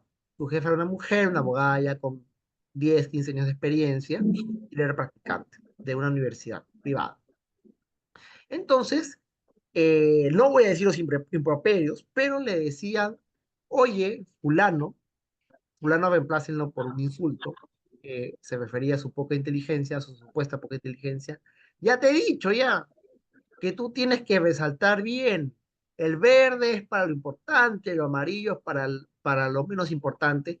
Y era una gritadera tras gritadera tras gritadera de temas que evaluados en el fondo ni siquiera eran para una llamada de atención. El chico hacía bien sus labores, pero lo humillaban, pues lo humillaban, le gritaban. Esto fue antes de pandemia, un poco antes de pandemia. Le gritaban, lo humillaban, todos se sentían eh, perdón, todos escuchaban cómo se sentía él, porque lo hacía en la sala de practicantes o en el sitio de la doctora, la jefa, ¿no? Entonces le gritaban, ¿no? ¿Qué pasó ahí? Que a esta persona la despidieron. ¿Por qué? Porque no trataba bien a la otra persona, ¿no? Entonces, el despido es un tema muy delicado, pero muchas veces puede haber una causa justa o una injusta. Ahora bien, lo mejor, ya que ustedes pronto, si ya no están trabajando, lo mejor es ser buenos trabajadores, dar un servicio de sus capacidades, lo mejor que puedan, ser transparentes, no decir que saben quechua si no saben, o decir, mira, ¿sabes qué? Yo soy intermedio. Por ejemplo, yo les cuento, y hace mucho tiempo no practico inglés, pero yo puedo leer o ver un TikTok o puedo leer un artículo sobre derechos, sobre, no sé, lo que pasa con los aranceles de Trump, y por ahí buscaré 4 o 5 palabras. Pero si ustedes me dicen, Iván, a ver, pues, esta ponencia, hazla en inglés. Yo, sinceramente, me va a costar mucho hacer la ponencia en inglés.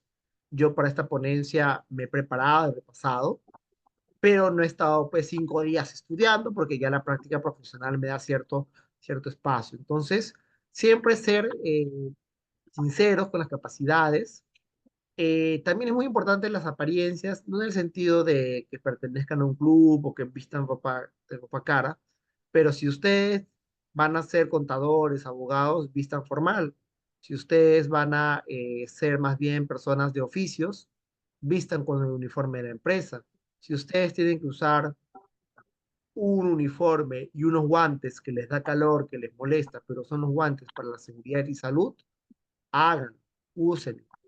Si ustedes, para acá los chicos que están acá, se mueren por la compañera al costado, pero es una persona que no desea entablar una relación con ustedes, pues se muerden los labios, cierran la boca y mantienen una amistad, no al hostigamiento. Por el contrario, señorita, si tú tienes algún tema ahí de odio, de rencor contra esta persona, manéjalo contra este hombre o mujer, manéjalo de la forma más profesional posible. No confundas lo personal con lo profesional. No iniciemos, aunque la tasa es pequeña, pero sucede, no iniciemos denuncias falsas. O no digamos, no, este votó por fulano, es un tonto, es un idiota. Oye, todo el mundo tiene derecho de votar eh, por quien desee y se lance a las elecciones. Oye, me burlo de ese porque pues habla con un acento de cierta parte del país, o me burlo de mi compañero porque es una persona del extranjero y no habla bien, me habla con otros términos. No a la discriminación, ¿no? Seamos consecuentes con ello, ¿no? Pongamos una, eh, una balanza entre los intereses y los intereses de la empresa. La empresa tiene muchas veces la sartén por el mango para sancionar, pero si tú te conduces bien, no te va a sancionar.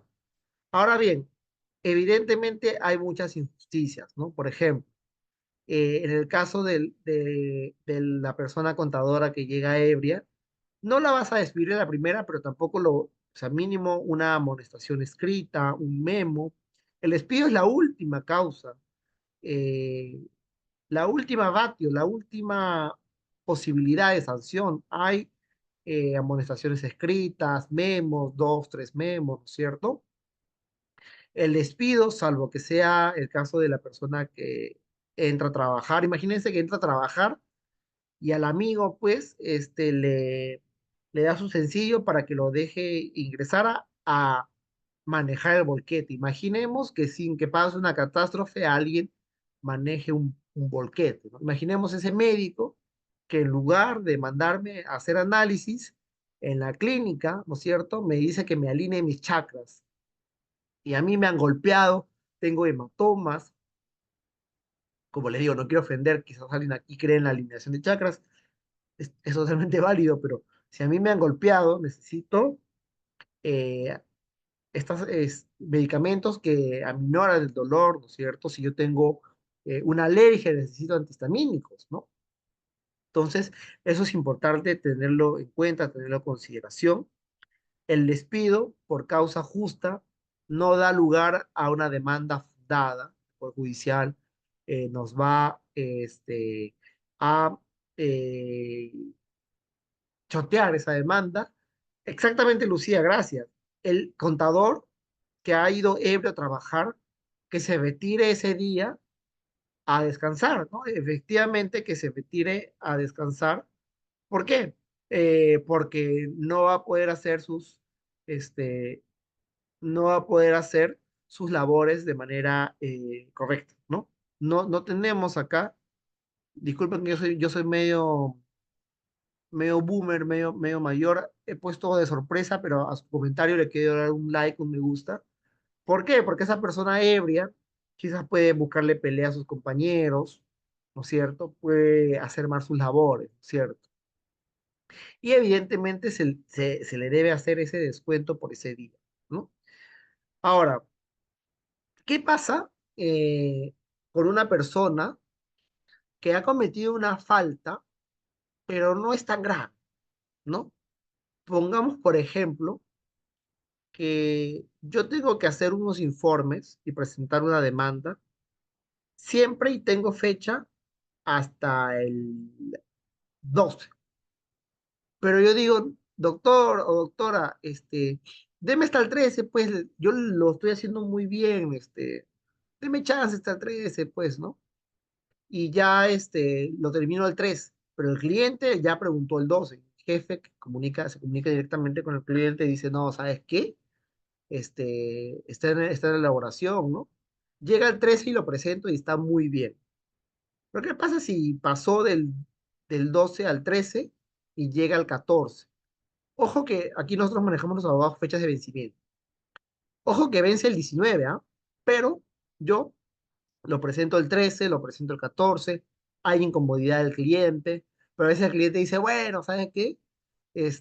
¿Sabe qué? Finalmente lo ha hecho bien, usted estudios, lo han hecho bien, no hay ningún problema, ¿no? Ese es un punto. Entonces, no ha habido perjuicio. Sin embargo, la buena fe laboral, que significa la obediencia, la diligencia en las labores, implica que el trabajador realice sus funciones de la mejor manera, en la confianza que es depositada por el empresario. Por ejemplo, si ustedes me hacen una pregunta ahorita, imaginemos que VIAC me ha contratado como trabajador estable y yo no sé hacerla, pero les digo, disculpen lo coloquial nuevamente, les digo cualquier tontería, les digo algo totalmente inadecuado, ¿no? O yo empiezo digamos, a decir algo que devela que no tengo el conocimiento del caso. ¿Qué sucede en ese caso? Bueno, pues sucede en ese caso que yo puedo ser sancionado porque estoy haciendo quedar mal a la empresa. Pero ¿qué pasa si el daño es menor? A eso voy, ¿no? El daño es menor, no es tanto. ¿Ustedes qué creen que ahí debería haber? ¿Un despido o más bien una amonestación escrita, una llamada de atención? ¿Qué pasa si voy a elaborar eso, pero me doy cuenta que yo siempre le acepto pues las prórrogas a mi trabajador, siempre le acepto las prórrogas, le digo, ya está bien, Iván, bueno, preséntalo el 13, no hay problema, no te preocupes, yo lo con el cliente. Pero ¿qué pasa si no le digo nada? ¿Qué pasa si le digo, no, tienes que presentarlo el 12? Y lo presenta el 13 o lo presenta el 14. Y la otra cara, ¿no? ¿Qué pasa si yo le pido el 12 y me lo presenta el 11? Me lo presenta el 11 y me lo presenta mal hecho, con equivocaciones. La demanda está dirigida contra la empresa Corporación Pharma, por ejemplo, y aquí él ha puesto contra Ferreiros. La demanda está dirigida pues contra la persona de la empresa por un tema de despido arbitrario precisamente, y acá él ha hablado de enfermedad profesional y ha hecho una serie de errores.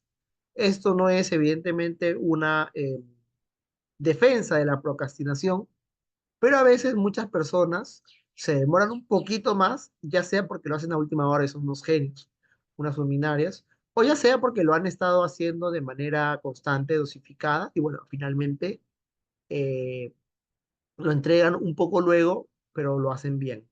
¿Ustedes qué consideran que debería hacerse en los casos, primero, de la persona que lo entrega a tiempo, pero lo entrega mal, y en el caso de la persona que lo entrega un poco después, pero lo hace bien? Porque ya no les pongo el caso, sería muy fácil el caso que lo entrega mal y luego, ¿no? ¿Qué pasa en los casos que les comento? ¿Cómo ustedes, si tuviesen su empresa, actuarían? ¿Sancionarían a ambos o no sancionarían a nadie? ¿Qué harían? ¿Ok? Lucía nos comenta que debe estar ante todo bien hecho. Lucía es una defensora de la eficiencia. Muy bien.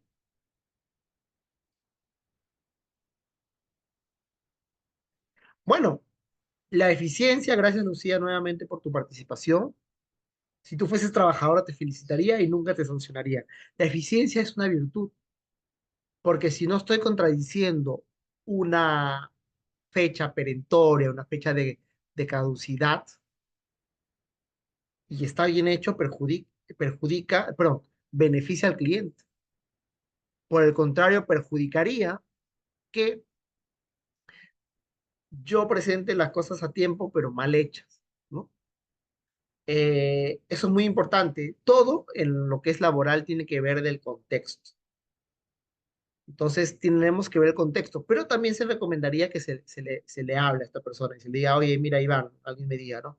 ¿Sabes qué? Estamos muy contentos con tu trabajo, pero te vamos a pedir un poco de más bien de eh, rapidez. Mira, lo haces muy bien todo. A ver qué pasa. Quizás tu laptop no funciona bien, tienes algún problema con el Word, llamamos a sistemas, por ahí tienes un problema en casa, antes era más rápido. Entonces, eso me lleva al tema de los vendedores. Los vendedores tienen metas al inicio. Muchas empresas les ponen metas muy altas, otras empresas les ponen metas más alcanzables, pero les ponen metas. Es una forma de medir de la productividad. Si yo, por ejemplo, yo les cuento, ¿no? Yo una demanda, cuando tengo toda la información, lo puedo hacer en un mismo día. Lo puedo empezar 9 de la mañana, la hago, me tomo una pausa, eh, la puedo terminar 12, luego almuerzo, luego reviso, luego investigo, porque hay una parte de eh, investigar y hay otra parte ya de redactar. Trabajamos con modelos, con escritos previamente ya establecidos, ¿no es cierto? Este, Dependiendo de la complejidad, lo puedo hacer en un día, pero ese día yo no voy a programar una reunión con un cliente, quizás con un cliente pesado, que me tome mayor tiempo, ¿no es cierto? Yo no voy a ir a una diligencia de acompañamiento al cliente porque yo ya me programé para tener esa demanda hecha en ese día. Ahora bien, ¿qué pasa si haciendo la demanda en un día, yo no puedo esperar que un trabajador que es recién egresado haga la demanda en un día? Porque para él se le va a hacer mucho más pesado, se le va a hacer mucho más difícil hacer la demanda. Quizás a él le tome 3 días, 4 días, ¿cierto? Conjuntamente con otras labores, ¿no? No 4 días enteros. Entonces, ¿qué significa? Que yo como empresa debo cuantificar la productividad de mis personas, porque yo no podría sancionar a alguien que es lento, el bajo rendimiento, que también es una causal de despido. Yo no podría cuantificar eso si previamente no lo he informado, ¿cierto? Mientras que en la traducción, por ejemplo, inmediata, imaginemos que vea que contrata un traductor para transmitir esto en quechua. Entonces, vea que dice, bueno, el doctor Bracamonte, usted va a hablar en castellano y luego, o sea, de manera simultánea, va a haber alguien que hablar en quechua. Entonces, yo voy a hablar de derecho laboral, no sé cómo se llama derecho laboral, y voy a hablar de la renuncia, el despido y todo ello, ¿no? Y va a haber una persona que va a transmitir en automático. Ahí sí se espera que la traducción sea automática. O por ejemplo, ¿no? Yo soy un chofer interprovincial. Se espera que yo maneje de acá a Trujillo, respetando las normas de tránsito en un tiempo. Porque yo a mis clientes, a mis consumidores pasajeros les he dicho, oiga, usted va a estar en Trujillo en 7 horas, así decirlo, el tiempo no voy a Trujillo en bus. Tampoco sé cómo llegar en avión, pero digamos que este, ese sea el tiempo. No podría yo como chofer decir, bueno, sí, me detuve en Casma, ¿saben qué? Me detuve en Casma porque yo justo tenía un familiar, o me detuve en Casma porque yo sentí que el auto andaba lento. No, ahí más bien tenemos falta de diligencia en las labores, falta de sentido común para realizar las labores, ¿cierto? Yo soy un supervisor de seguridad y salud del trabajo y yo no otorgo casco o yo no me he verificado que hay un extintor. No estoy siendo una persona que pues toma las debidas precauciones en el ejercicio de sus labores, ¿cierto?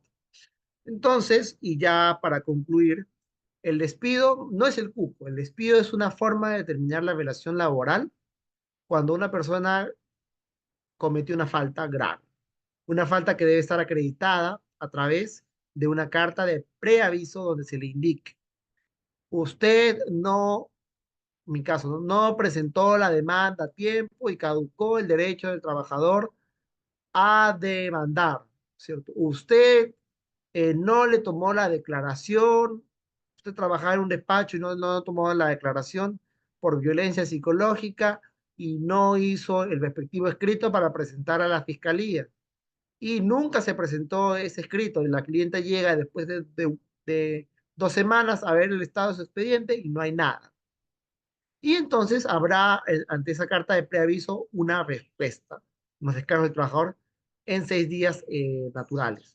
Esos 6 días naturales, pues, deberán permitir que la empresa realice la investigación que ya la está haciendo y puede exonerar que así sea el trabajo, o sea, puede no ir al trabajo. Y en ese sentido, el trabajador pues conseguirá un abogado o él mismo hará sus descargos y dirá, no, ¿sabe qué? A mí no se me informó de esa fecha de caducidad. Es más, yo hablé directamente con el cliente y me presentó su escrito. Y la fecha de caducidad no era el 12, era el 15. No ha habido perjuicio, porque yo el 12 mismo, el 13 mismo, presenté el borrador de la demanda. No ha habido ello, ¿no? O en el caso medio jocoso del médico, oye, yo nunca quise alinearle las chakras al paciente. Yo aquí hice la receta médica y de resonancia médica. O la persona que ha bebido, oiga, usted me dice que yo he bebido, pero yo en ningún momento he bebido. Por el contrario, he tomado unas pastillas que me dan, que me causan adormecimiento, y aquí tengo la receta de que me causan sueño. Mi médico me ha comentado, si quiere pregúntele o voy a emitir un informe. Mi médico me ha dicho que pues hay un tema de adormecimiento. Además, no se me practicó un desaje etílico, no hubo la intervención de la policía, porque yo inclusive yo vine manejando y pasé desaje etílico. Mire, aquí tengo la grabación, aquí tengo la declaración. Entonces, ¿por qué se me está acusando de ello? Si el trabajador hace sus descargos y no es, pues, aceptada sus razones, finalmente se le hace la carta de despido, donde se va a dar por despedido y se van a pagar sus beneficios sociales. CTS, gratificaciones, todo lo que comentamos al inicio. Y en base a ello, pues, con sus beneficios sociales pagados, su constancia de trabajo, ya ha sido despedido, ¿cierto? El mutuo disenso, rápidamente, es aquel acuerdo por el cual eh, el trabajador y el empleador llegan a un acuerdo extrajudicial donde dicen que ha habido una renuncia o que ha habido un mutuo disenso propiamente dicho, y por tal motivo la relación laboral que inició en tal fecha termina en esta otra fecha y por ende se van a además generar el pago de una suma graciosa, una suma extra o el pago de los beneficios sociales, y el trabajador se obliga a no revelar esta información y tampoco a demandar en la vía civil, judicial, penal, administrativa, ni salir en un podcast, ni en Magali, ni en un programa a decir story time de cuando me despidieron o cuando me votaron, no, porque no es ni despido ni renuncia, es un mutuo disenso, es la voluntad de ambas partes por las cuales se ha este, eh, llegado a finalizado el contrato laboral. Entonces, en ese sentido, no sé si hay alguna duda, consulta adicional. A ver, chicos, ya estamos ya finalizando casi la reunión. A ver si tienen alguna ronda de preguntas, alguna pregunta que quieran hacerle a Iván, porque la verdad sí estuvo muy interesante estos temas. No, ahí está una pregunta. A ver.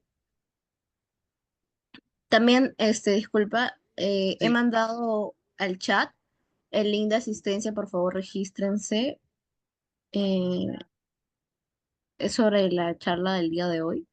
Sí, ahora contestándole la pregunta. A ver. ok, gracias. A ver, chicos, necesito un abogado para presentar el descargo. No es obligatorio que haya un abogado. Voy a dejar de compartir pantalla. No es necesario que un abogado haga un escrito de descargos con las razones, porque básicamente son los motivos por los cuales tú no cometiste esa falta. o habiéndola cometido, consideras que es una falta leve, ¿no? El caso, por ejemplo, imaginemos, ¿no? Que yo hago una broma de mal gusto, un comentario, oye, X, y alguien quiera pensar que ese comentario solo es un tema de agresión psicológica o agresión física, ¿no?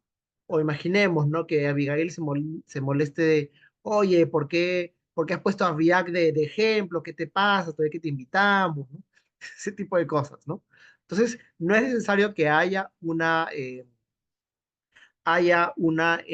firma de descargos de un abogado, evidentemente, pero sí es importante asesorarse por uno. De hecho, si ustedes en algún momento de su vida pueden preguntarle a Abigail, o si quieren, si me permites, creo que puedo hacerlo, Abigail, ¿no? Poner mi número, a ver, mi número de teléfono. Sí, Ya. perfecto. Sería bueno también si tienen alguna pregunta ya más personal, ¿no? Que se le dan a usted. Sí, si tienen alguna pregunta más personal, más de un caso en concreto de ustedes, de su amigo, de su enamorado, enamorada, de su papá, me pueden ahí contactar.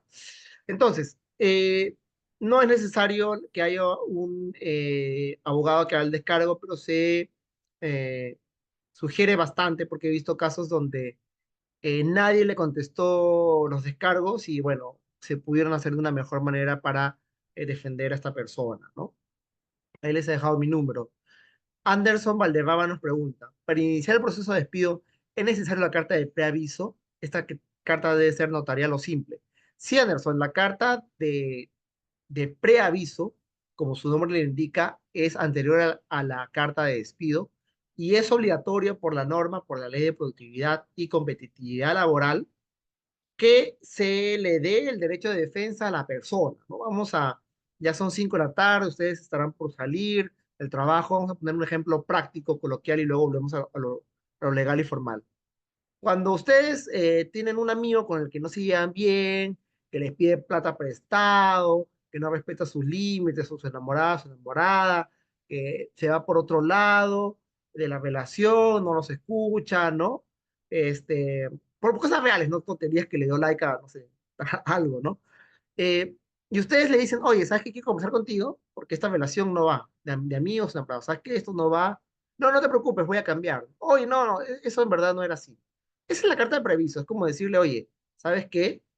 No has cumplido tus labores, has quebrado tu buena fe laboral, has venido ebrio, has acosado, has toqueteado, has tocado a tu compañera, has proporcionado información falsa. Me has dicho que te has titulado y acabo de ver en su NEDU que eres bachiller y has firmado cosas así. Entonces, eso es el preaviso. Sea que seas culpable o no, estimado Anderson, tú como empresa para presentar esa carta debes hacerla de manera previa al despido. La carta no es obligatoria que sea notarial, pero sí te da una oportunidad de contar los 6 días naturales, ¿cierto? Como máximo para la respuesta. Puede ser simple, pero lo ideal es que se lo entregue y esta persona te firme un cargo y ya si no te firma un cargo, pues no notarial, ¿no? La forma es que quede fehacientemente señalado que a mí, por ejemplo, me van a despedir porque no hice a tiempo mis labores, ¿no? No sé si quedó claro. Lucía nos dice, pero si ya me hicieron la liquidación, ¿se puede revertir? Sí, si a mí me deben, por ejemplo, los beneficios sociales por un monto de 7.000 y yo acepté 5.000 y firmé, yo puedo aún con esa firma demandar o acudir a Sunafil porque estoy en desacuerdo. Yo puedo también enviar la carta notarial a la empresa diciendo que hay un pendiente de 2.000. ¿Por qué? Porque los beneficios, perdón, los derechos laborales son irrenunciables. Así como yo no puedo hacer un contrato para ser esclavo, o yo no puedo hacer un contrato para que no me paguen, porque eso es voluntariado, es muy importante recordar que sí puedo revertir los beneficios sociales que se me han consignado a través de la liquidación. Lo que no puedo sí es aceptar la indemnización por despido arbitrario y luego pedir mi reposición en el puesto de trabajo, porque eso sí está prohibido. El resarcimiento, o sea, el reparo del daño, se debe hacer siempre con los medios que presenta la norma. Indemnización cobrada, ya no hay eh, cabida a la reposición. Reposición es volver al trabajo reponer, ¿no? Volver el trabajo al mismo puesto de trabajo o equivalente. ¿Qué pasaría si no hubo un aviso previo de despido y me despiden faltando 2 días para el término de un contrato? ¿Se considera un despido justificado? Me nos pregunta Abel. No. La carta de preaviso de despido es un requisito formal y obligatorio dentro de las empresas que necesitan iniciar un procedimiento de despido. Por eso muchas veces a nosotros los abogados laboralistas nos llama un empresario que necesita despedir correctamente a una persona que ha cometido una falta. Entonces, lo primero que le voy a decir es, haz tu carta de preaviso, yo te la aviso, yo te la señalo, rapidito. Una vez una persona que trabajaba para una empresa, tenía que llevar una fuerte cantidad de dinero y no lo hizo respetando el protocolo, que le decían acompañado con personas de vigilancia. Ese despido se cayó porque no le hicieron la carta de preaviso. Ni siquiera la carta de despido, le dijeron verbalmente, le dijeron, oye, cómo vas a este, pues, hacer esta cosa? Te vamos a despedir. Despido incausado verbal, ¿cierto? El hecho de que el contrato termine, si el contrato está bien justificado, porque los contratos modales tienen que decir, de verdad tengo una demanda excesiva de mercadería, de verdad una persona la está supliendo, porque si no, también la externalización. Si ese contrato está bien hecho y con 2 días antes te despido, no es posible despedir con 2 días antes. ¿Por qué?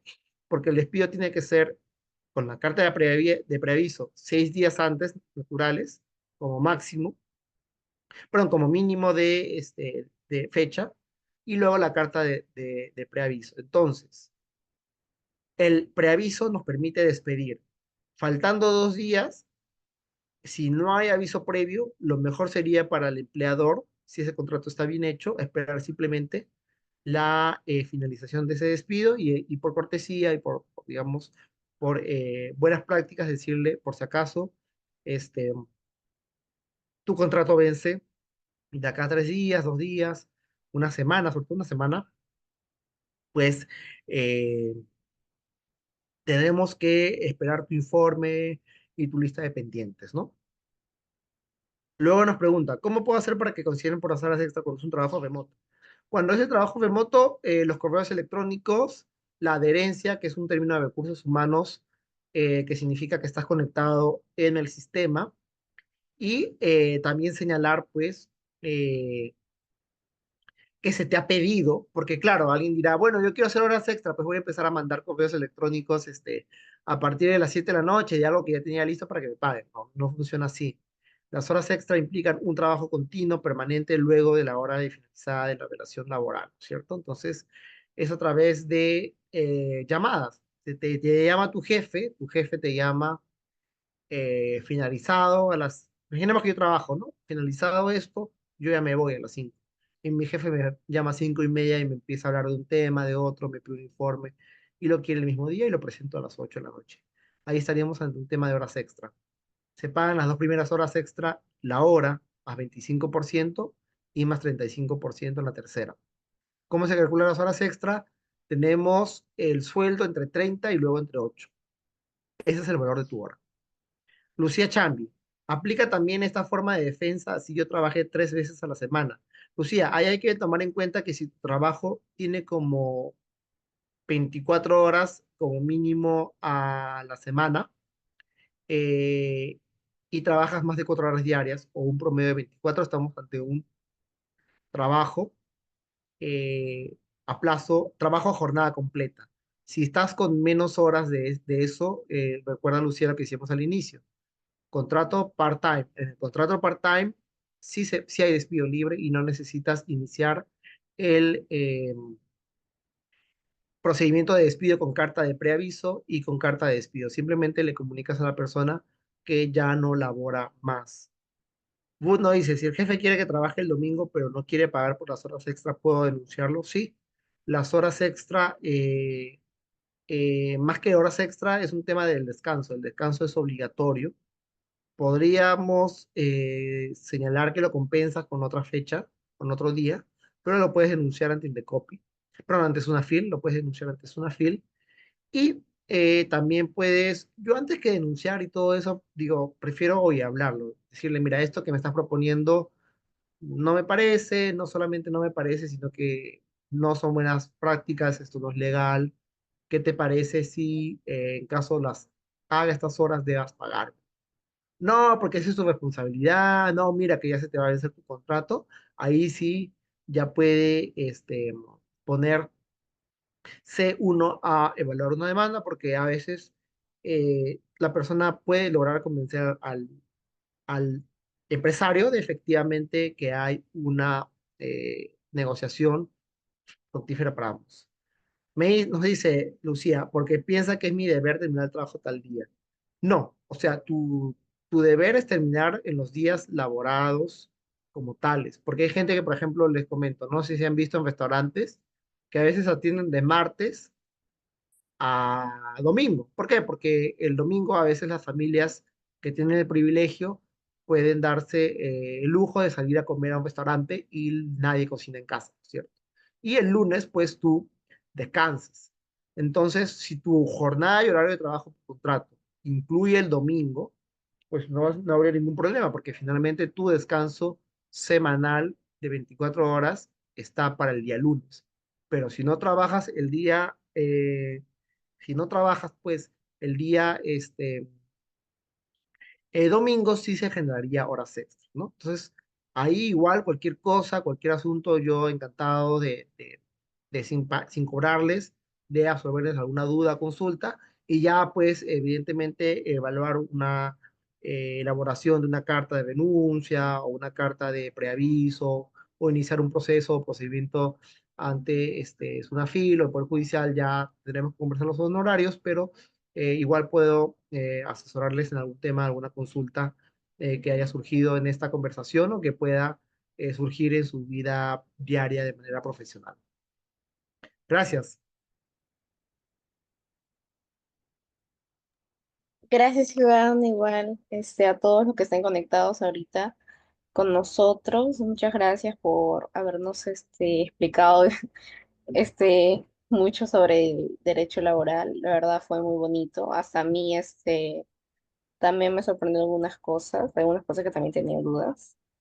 Y creo que a todos. Ahora